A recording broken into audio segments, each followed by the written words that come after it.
Monseigneur Cléda n'a pas été le seul évêque à faire une déclaration dans ce sens. Moi également, au titre de professeur d'université et de membre de la société civile scientifique, j'en ai largement fait écho. Ce qu'il faut retenir, c'est que cette question a largement fait l'objet d'un feuilleton médiatique qui, à la limite, virait un psychodrame politique. J'en veux pour preuve la position initiale du ministre Grégoire Ouna, qui à RFI a déclaré clairement que Monseigneur Cléda n'était pas dans son rôle, qui s'était écarté de son statut de religieux. Et pas plus tard qu'hier, le même ministre a fait un post dans le sens de l'apaisement. Alors, ce rétropédalage signifie à mon sens la faiblesse du raisonnement. Il faut déjà opérer un constat de réalité. Le peuple camerounais est à la peine. La souffrance est là, c'est un constat. Et nous vivons dans un contexte sociopolitique où les gens ont peur de s'exprimer. Le pouvoir ayant verrouillé la liberté d'expression. Et c'est justement à ce moment opportun, bien précis, qu'interviennent les religieux. Et là, je dis qu'ils sont dans leur rôle pour trois raisons. La première raison est d'ordre religieuse. Restons dans leur environnement des hommes d'église. La Bible ou les Saintes Écritures nous enseignent clairement qu'il faut éviter de faire le mal.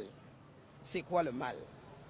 C'est l'action de l'homme qui consiste à faire ce que Dieu interdit ou alors de ne pas faire ce que Dieu recommande. Pour l'essentiel, la Bible recommande la restitution de la vérité. Et de ce point de vue, les hommes d'église ont l'obligation religieuse de dire la vérité. Maintenant, du point de vue du droit international, on a comme l'impression que les gens ont tendance à oublier qu'il existe un État du Vatican. Un État du Vatican qui entretient des relations diplomatiques. Vous ne me direz pas qu'un État, dans le cadre des relations interétatiques, on ne prend pas des positions politiques. Les évêques sont membres d'un État qui est celui du Vatican. Et de ce point de vue, ils sont libres de prendre une position allant dans le sens de la défense des intérêts du peuple. Troisièmement, au plan du droit public interne, la Constitution. Le débat se déroule au Cameroun. Que dit la Constitution? La toute première liberté conférée aux citoyens est la liberté d'expression, au rang de laquelle figure précisément la liberté d'expression. Et c'est la même Constitution qui dispose clairement, in fine, dans le préambule, que cette liberté est indistinctement octroyée aux citoyens. Et nulle part dans la Constitution, les religieux sont exclus du bénéfice de ces libertés. Est-ce que nous sommes d'accord là-dessus? Et même une arme imparable dans la Constitution, il est à la disposition qui voudrait que nul ne soit contraint de faire ce que la loi n'ordonne pas. Alors, demandez aux religieux de prendre la défense du peuple. À quel fondement normatif? Aucun. Sous le bénéfice des observations qui précèdent, les évêques, à mon sens, sont bel et bien dans leur rôle. Et pour moi, in fine, il s'agit d'un épiphénomène. Mon avis également va dans le sens du propos de Monseigneur Cléda. Déjà, ce qu'il faut faire observer, c'est que la déclaration de candidature du président de la République ne souffre d'aucune contestation. Il a dit, en rappelant les échéances futures, les défis qui nous interpellent, qu'il reste que sa détermination à servir le peuple demeure intacte. Ça veut donc dire qu'il sera candidat. Mais soyons sérieux.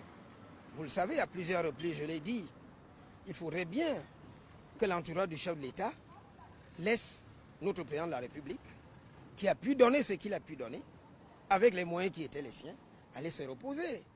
Ça fait 42 ans qu'il est au pouvoir. Et quand on essaie de faire le bilan, rapport, temps, moyens octroyés pour servir le peuple, vous êtes d'accord avec moi qu'il est négatif. Le Cameroun a besoin d'une nouvelle énergie. Le Cameroun a besoin d'une nouvelle dynamique, d'un nouvel élan. Dire que la candidature du président de la République n'est pas réaliste ne signifie pas qu'il ne devrait pas se présenter. Ça veut tout simplement dire qu'il y a un temps pour tout. Il y a un temps pour naître, un temps pour exercer le pouvoir et un temps pour abandonner. Et nous allons dans le sens d'un illustre évêque ivoirien qui a dit clairement qu'il faut savoir partir. Et c'est dans ce sens, c'est de cette exhortation qu'il faudrait tenir à l'adresse du chef de l'État, parce qu'il a suffisamment travaillé. Il faudrait également qu'il permette à d'autres énergies de montrer de quoi elles sont capables.